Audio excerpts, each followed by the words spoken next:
ಇನ್ನು ಮೋದಿಯನ್ನ ಚರ್ಚೆಗೆ ಕರೆದ್ರೆ ರಾಮದಾಸ್ ಬರ್ತೀನಿ ಅಂತ ಹೇಳ್ತಾನೆ. ಹೋಗೋ ಮೂದೇವಿ ನೀನ್ ಬೇಡ ಅಂತ ಹೇಳಿ ಕಳಿಸ್ದೆ.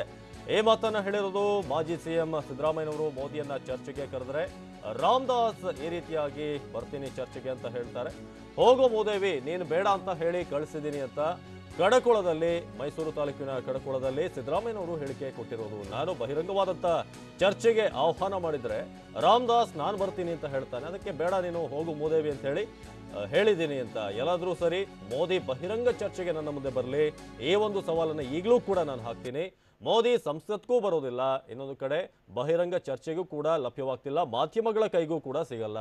ಪ್ರಧಾನಿ ನರೇಂದ್ರ ಮೋದಿ ಒಬ್ಬ ಪುಕ್ಕಲ ಅಂತ ಹೇಳಿ ಮಾಜಿ ಸಿಎಂ ಸಿದ್ದರಾಮಯ್ಯನವರು ವಾಗ್ದಾಳಿ ನಡೆಸಿರೋದು. ಮೈಸೂರಿನಲ್ಲಿ ಚರ್ಚೆಗೆ ಕರೆದ್ರೆ ಮೈಸೂರಿನಿಂದ ಬಿಜೆಪಿಯ ಶಾಸಕ ರಾಮದಾಸ್ ನಾನು ಬರ್ತೀನಿ ಚರ್ಚೆಗೆ ಅಂತ ಹೇಳ್ತಾನೆ. ಆದರೆ ನೀನು ಮೂದೇವಿ ಹೋಗು ಅಂತ ಹೇಳಿ ಆ ಒಂದು ಇದಕ್ಕೆಲ್ಲ ನಾನು ಒಪ್ಕೊಳ್ಳೋದಿಲ್ಲ. ನೇರವಾಗಿ ಮೋದಿನೇ ನೇರವಾಗಿ ಚರ್ಚೆಗೆ ಬರಬೇಕು, ಒಂದು ಸಂಸತ್ತಿನಲ್ಲಾದರೂ ಬರಬೇಕು, ಇಲ್ಲಾಂದರೆ ಮಾಧ್ಯಮಗಳ ಮುಂದೆ ಆದರೂ ಸಿಗಬೇಕು. ಯಾವುದಕ್ಕೂ ಕೂಡ ಮೋದಿ ಸಿಗ್ತಾ ಇಲ್ಲ, ಆತ ಒಬ್ಬ ಪುಕ್ಕಲ ಅಂತ ಹೇಳಿ ಏಕವಚನದಲ್ಲೇ ಮಾಜಿ ಮುಖ್ಯಮಂತ್ರಿ ಸಿದ್ದರಾಮಯ್ಯನವರು ಈ ಒಂದು ವಾಗ್ದಾಳಿಯನ್ನು ನಡೆಸಿದ್ದಾರೆ. ಮೋದಿಯನ್ನ ಚರ್ಚೆಗೆ ಕರೆದ್ರೆ ರಾಮದಾಸ್ ಬರ್ತೀನಿ ಅಂತ ಹೇಳಿದ್ರೆ ಅದಕ್ಕೆಲ್ಲ ಒಪ್ಪೋದಿಲ್ಲ, ನೇರವಾಗಿ ನನ್ನ ಮುಂದೆ ಚರ್ಚೆಗೆ ಬರಲಿ ಅಂತ ಹೇಳಿದ್ದಾರೆ.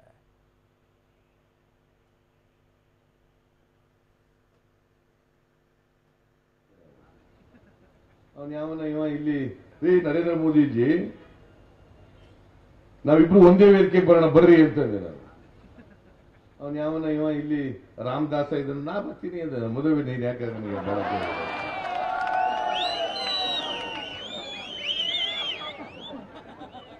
ಅಲ್ಲ ಅವನ ಜೊತೆ ಹೋದಂತೆ ನಾನು ಚರ್ಚೆ ಮಾಡಾಗ.